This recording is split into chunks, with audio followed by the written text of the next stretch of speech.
پھر بہت سوئفٹلی، بہت جلد بازی میں بہت سے فیصلے کرنے پڑتے ہیں. تو وہ تصدیق صرف میرے خیال سے اسی لیے نہیں کی جا رہی تھی کہ جو ہر چیز ہے اپنی اپنی جگہ سیٹ ہو جائے. تو اس کے بعد دیکھیے ایرانین میڈیا جو ہے وہ انہوں نے بھی تصدیق کر دی ہے کہ جو ان کی شہادت ہو گئی ہے. تو اتنا سا ٹائم تو لیا جاتا ہے میرے خیال سے. یہ بالکل تقاضا بھی ہے صورتحال کا کہ اس سے پہلے کہ آپ پینک کریں، اور آپ دیکھیں کہ ایران میں اس کے اوپر کوئی پینک نہیں ہوا ہے. کل سے یہ دعوے کیے جا رہے تھے لیکن دیر از نو پینک. تو اس لیے میں سمجھتا ہوں کہ یہ ٹائم بائنگ شاید صحیح ٹرم نہ ہو، لیکن یہ کہ صورتحال کو سنبھالنے کے لیے بہت سارے چونکہ اقدامات کرنے پڑتے ہیں اس سے پہلے کہ آپ آفیشیل اناؤنس کر دیں کہ جی ان کی شہادت ہو گئی. جی سر، امریکہ کی جانب سے علی خامنائی کے ساتھ ساتھ آیت اللہ خامنائی کے ساتھ ساتھ ٹاپ ملٹری لیڈرشپ کی شہادت کی بھی دعوے کیے جا رہے ہیں. آپ کو کیا لگتا ہے کہ ان دعووں میں بھی تصدیق سچائی ہو سکتی ہے؟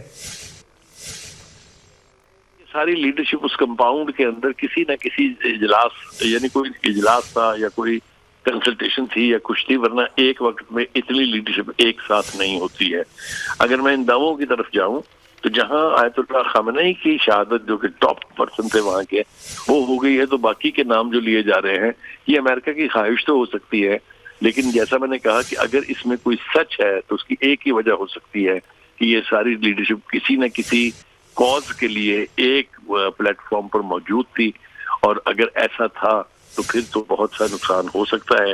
لیکن جیسا میں نے کہا کہ جب علی خامنئی کی شہادت کی تصدیق کر دی ہے انہوں نے، تو اس کے ساتھ یقینی طور پہ یہ ایک سنگل ٹارگٹ نہیں تھا. کن کن کی شہادت ان کے ساتھ ہوئی ہے وہ میرے خیال سے اب دیکھنے کے لیے انتظار کرنا پڑے گا. ابھی جو لیٹسٹ خبر ہم وہاں سے سن رہے ہیں کہ 7 دن کی تعطیل کر دی گئی ہے پورے ایران میں. تو جیسا میں نے کہا اب ہر گزرتے لمحے کے ساتھ ساتھ نئی صورتحال کا سامنا ہمیں کرنا پڑے گا. جی ایران کی جانب سے دبئی انٹرنیشنل ایئرپورٹ پر حملہ کیا گیا ہے کچھ ہی دیر پہلے. سر، یہی غصہ ہے، اس غصے کا اظہار ہے جو اتنا بڑا نقصان اٹھانا پڑا ہے ایران کو؟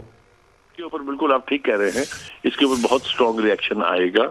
اگر تو آلٹرنیٹ لیڈرشپ وہی ایرانین ریولیوشنری لوگ ہیں تو پھر اس کے اوپر ری ایکٹ نہ ہو یہ تو میں ماننے کے لیے تیار نہیں ہوں.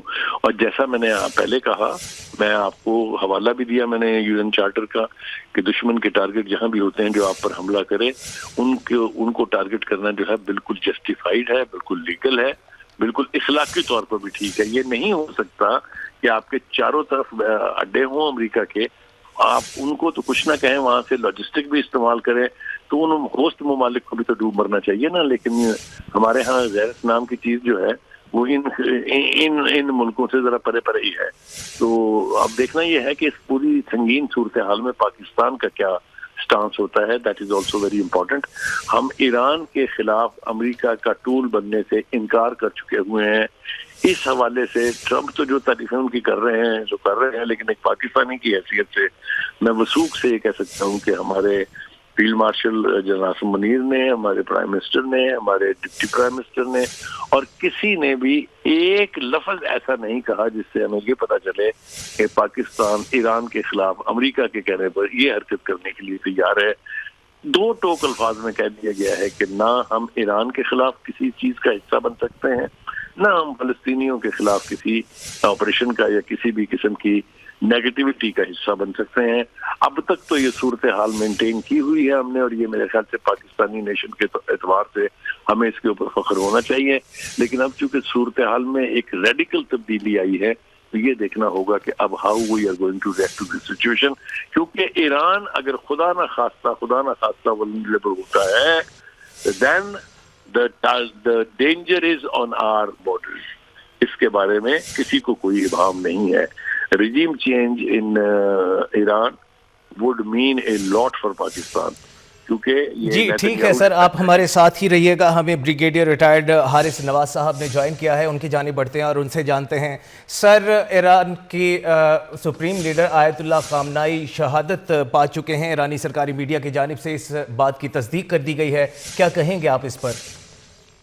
ایک تو بات یہ ہے کہ یہ بہت بڑا سیکیورٹی لیپس ہے ایرانی گورنمنٹ کا کہ وہ اپنے اسپرچل لیڈر کو پروٹیکٹ نہیں کر سکے. 6 مہینے پہلے ان کے ساتھ اتنا بڑا حادثہ ہوا تھا جس میں ان کے سائنٹسٹ، ان کے کمانڈرز کو، میجورٹی سائنٹسٹ کمانڈرز کو انہوں نے مار دیا تھا، کیونکہ ان کے اندر ہی لوگ تھے جو ان کے ساتھ اسرائیل سے ملے ہوئے تھے. اور مجھے حیرانی ہے کہ 6 مہینے کے اندر یہ اپنی سیکورٹی سے اسٹرانگ نہیں کر سکے. جو ان کے نزدیک لوگ کام کر رہے تھے ان کی سیکورٹی کلیئرنس کیوں نہیں کی، ان کی بہت ہائی لیول کی سیکورٹی کلیئرنس کیوں نہیں کی گئی.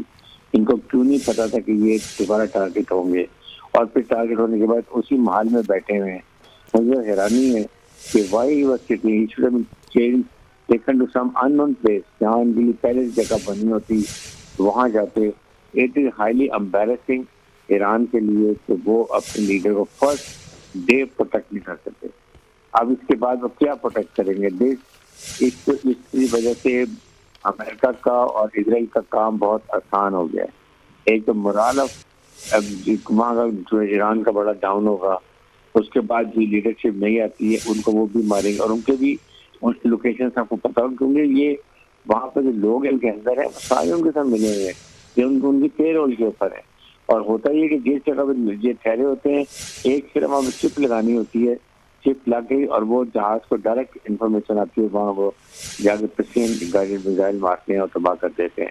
تو میرے خیال میں یہ ایک تو بہت یہ افسوس کی بات ہے کہ یہ اپنے اتنے بڑے انہوں نے کامیابی اسرائیل کو اور امریکن کو دی ہے اور خود ویک وکٹ بنا دیے ہیں.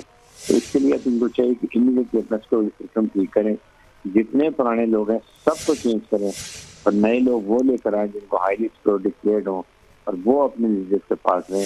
ادروائز یہ کچھ عرصے میں سارے کمانڈر جب یہ چلے جائیں گے تو پیچھے جو جونیئر کمانڈر ہوتے ہیں ان کی کوئی ویلیو نہیں ہوتی ہے، اور پھر اسرائیل امریکہ کو بہت آسانی دے گی ریجیم چینج کی، جو ان کا اصل مقصد ہے.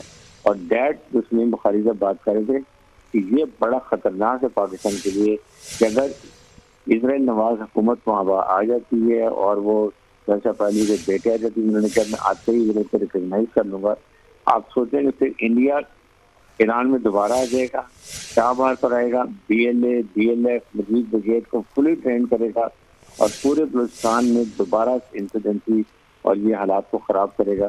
اور دوسری طرف افغان طالبان رژیم ہے وہ اور یہ فکر الخوارج جو TTP پاکستان ہے یہ مل کے KPK میں پرابلم کریں گے. یو کین ویل امیجن کہ اس سے ہمارے اندر کتنی پرابلمز ہوں گی، اور وی شوڈ انڈرسٹینڈ. اس لیے